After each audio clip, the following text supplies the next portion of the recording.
cybersecurity for the defense sector, is it a right or a privilege?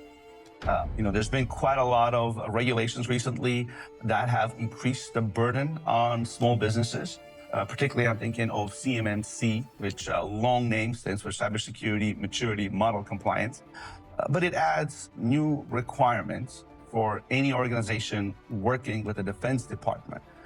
And very soon over here, you're going to be banned from bidding on any of that sweet $800 billion cost, anywhere from $200,000 to $300,000 for small companies to become initially compliant, and $100,000 or more, up to $200,000 or more a year just to stay compliant. This is just for the privilege of being able to play, to even participate in this industry. We don't treat any other key piece of capability and infrastructure like the way we treat cybersecurity.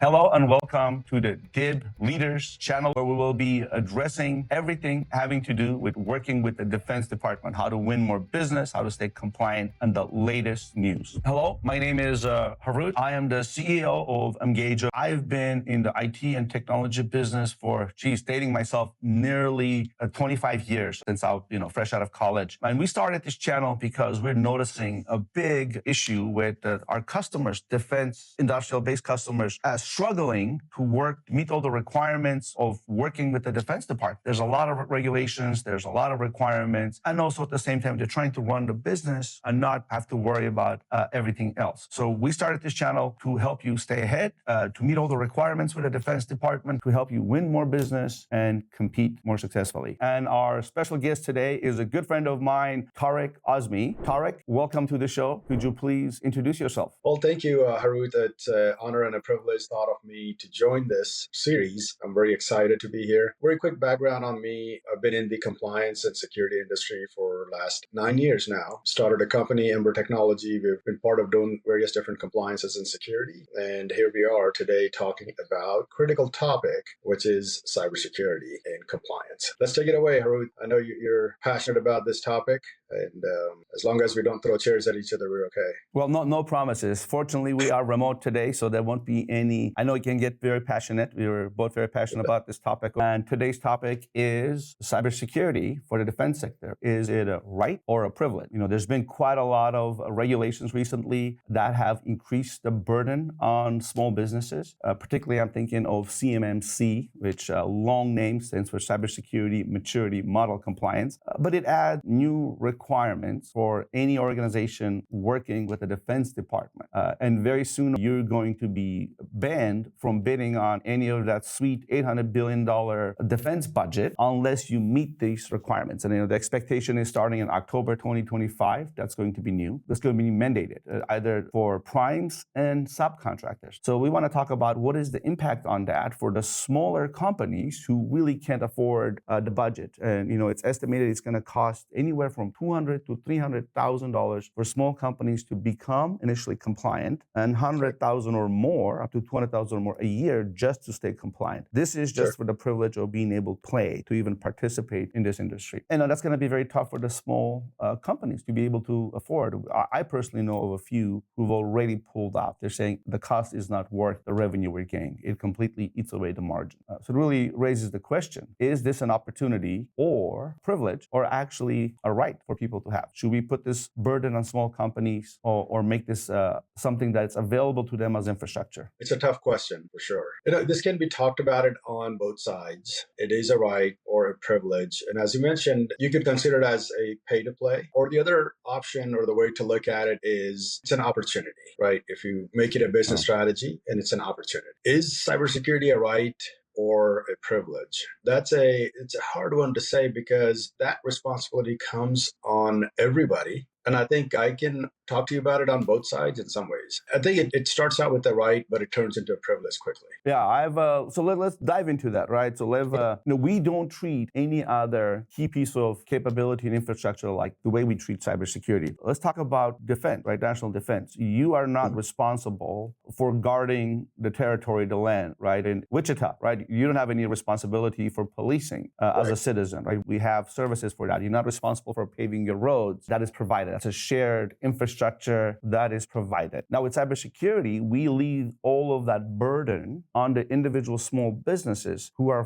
forced to basically build out the whole infrastructure from scratch, which could be incredibly costly. Now, the benefit of that is shared across the whole nation, right? What small businesses produce for the defense sector goes into protecting the whole nation, but bear the responsibility and the cost of building that security infrastructure to do business with the Defense Department. You know, the shared responsibility or the shared infrastructure, when you use the example of, the cities being safe, how do you contribute? How do you take that? You could almost start in some ways by saying, hey, the internet service providers or cell phone service providers, that's the shared model, like thinking of it as a road, and the police services that you're there, they're protecting the streets. That would be the shared responsibility some ways. But as soon as you come into the house, I think it becomes our responsibility or a business responsibility to make sure that it is safe. And the reason it becomes privileged, and I'll share an example with you, something that I have worked on. I worked with an individual locally who had a consulting firm. He had a business email compromise that happened, and it went unnoticed for him. And these bad guys sat in there, and that email monitored the emails. And without him knowing, they were sending invoices to his customers and collecting payments. A lot of people are busy in the trenches doing their work, what they do, and they have their cycle of saying, oh, I need to send an invoice today, or they may have a schedule that they send out invoices on certain times. And this person did not even know that this was happening in the background and literally lost close to $1 million. Unfortunately, this is where I can compare this with having a heart attack and you're at ER and saying, I need help. And then you could say, hey, you should have not eaten that many burgers and cheesy fries.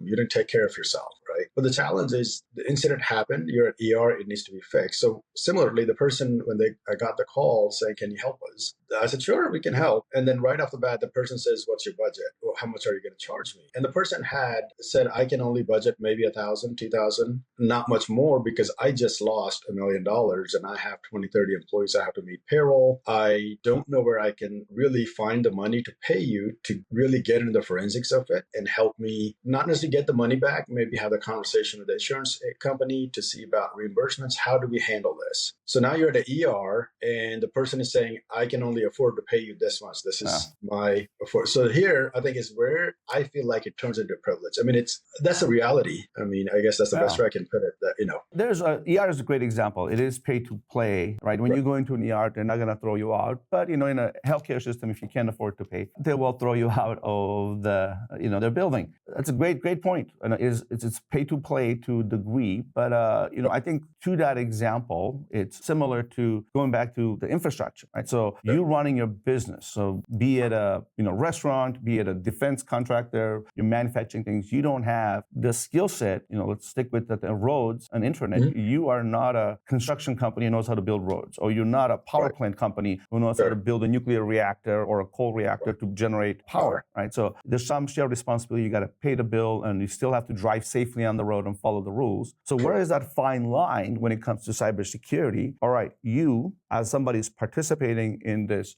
national sector, defense sector, have some responsibilities, but you're not an expert at cybersecurity. So we want to be able to make it affordable, right? Should the defense sector provide funding and some infrastructure, some basic stuff for smaller businesses when it comes to cybersecurity? Or do we say, hey, it's all on you, go build it from scratch? So I think, on this part, I'll switch my sides a little bit, and I'll give you a similar example. Actually, as you were speaking, I thought about this. When I start a business, regardless of what kind of business it is, when I get customer data, when I get vendor information, my employee information. So all my employees, I'm going to argue with you on this part saying, when I have all the employees, it is my responsibility and all my employees' right that their information is kept safe. Yeah. So as a business owner, it should be treated as it's my vendors, my customers, my employees. It's their right and my responsibility because it's their right and it's your responsibility to keep it safe. So again, like I said, this is a tough question to take sides, and then it can get very passionate about these things because I can argue on both sides. But I really think, we always go with the idea that it is a right, but we also have to, in this case, you're paying taxes, therefore you're getting some shared protection. You have the safer streets. So I think you have to pay something, in my opinion. That's why let me call it this way, actually. Let's call this as an earned privilege in some ways. I guess, yeah. No, I see that. I think I was thinking of Maryland when I say there is some shared responsibility. I think Maryland did a great job of providing some tax credits or therefore some funding to their businesses who participate in the defense sector to be able to get those tax credits who become compliant, right? So I personally would like to see something at the national level to help smaller companies achieve compliance. Now at Emgage, we're very passionate about this. We really want to reduce the burden through automation, through technology innovation to be able to reduce that cost at least by 50% or more, and we've had a lot of success there. But at the same time, right, it's left up to us and up to our customers to do that. Right? Some support from the Defense Department would be appreciated at the business level. But at the same time, go ahead. No, I was thinking as you're mentioning that in all the automations that you have developed, it has to become a collective effort. And again, I don't want to sound like a socialist, or I don't know what the right term is, but at the same time, I think we all have to play a role. We all have to do our job. Collectively, we can keep our infrastructure safe. We can collectively, and when I say infrastructure, I'm talking about the cyber infrastructure safe. We should all do our part. And if you're doing that, just like you're all paying taxes and everybody's benefiting, and even the people who are not paying taxes are benefiting from it. And yes, it does kind of become a burden on, some people are paying more, some are doing less, but collectively, it can make sense. It'll help and sense of responsibility. I think what Maryland, what you mentioned is, as a state, they came together and said, let's help collectively. And what's happening is they're future-proofing, and it's a long-term goal for them by saying, hey, let me help you. Therefore, we get more defense contracts. Therefore, we have a better employment. Then the taxes are coming back. Then, the whole economy is affected. So there has to be some investment coming in. So the Department of Defense says, hey, we can put out, what was that? You said $800 billion industry where you can, small businesses can tap into. What if we ask of it as, 1% of that? Help companies make it secure. Yeah. If that's done, I think it can be, like I said, it's hard for me to take one or the other. Is it a right or a privilege? Yeah. I can see both sides of it over and over again. I don't know. I guess we can ask the audience and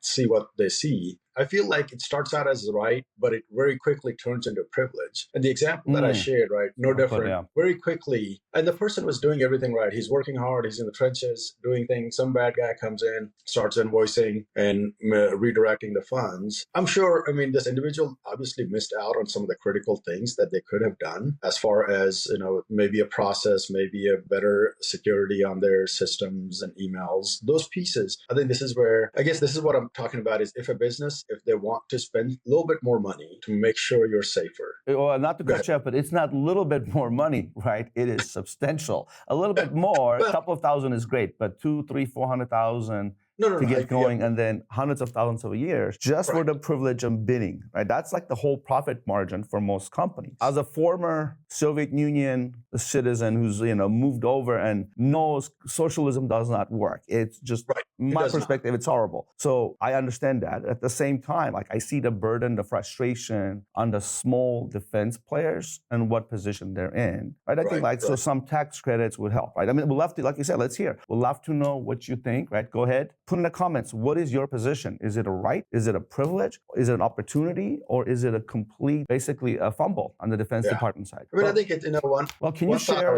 Okay, let's do a take. No, I was thinking as you were talking about it, it is expensive. We can't just say, here's a door and I lock my door and that's it, right? I keep it safe. But it might be easy to just use a pry bar and somebody comes in and takes it, steals that information. So you're saying, oh, wait, I need to spend money to put a camera there. I need to put a deadbolt there. I need to put, some sort of alarm system. I completely understand that it's not $1,000. It's not $2,000. It increases incrementally. And I want Department of Defense, I'm going to take from that perspective saying, hey, I am entrusting you that you have the skills to make a part that I need. And now I'm passing this on to you to take this job. And I am trusting that you will take this responsibility with as seriousness as it should be. Well, what are they protecting? Actually, we haven't touched on that yet. Let's jump in. No. Why did this even come to be? Why did CMMC see even light of day? Why are we here today? Sure. Yeah, that's probably a different question in a different series that we could answer that question on that part. But I was thinking about,